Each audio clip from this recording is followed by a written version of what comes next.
മനുഷ്യനോ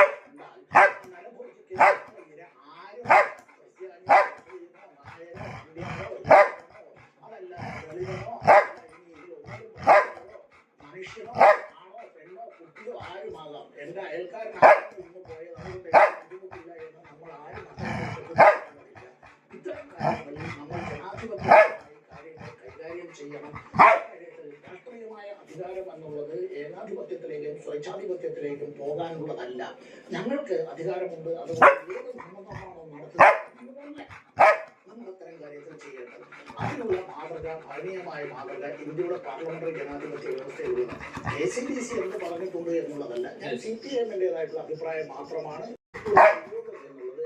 കഴിഞ്ഞ 3 ലോക്സഭകളിലും അതിന്റെ കാലാവധികളിൽ എന്താണ് ഈ പാർലമെന്ററി സ്റ്റാൻഡിംഗ് കമ്മിറ്റികളിൽ സ്ക്രൂട്ടണിക്ക് പോകുന്ന ബില്ലുകളുടെ ആ കരടുകളുടെ എണ്ണം വളരെ വളരെ കുറവാണ് എന്നതാണ്.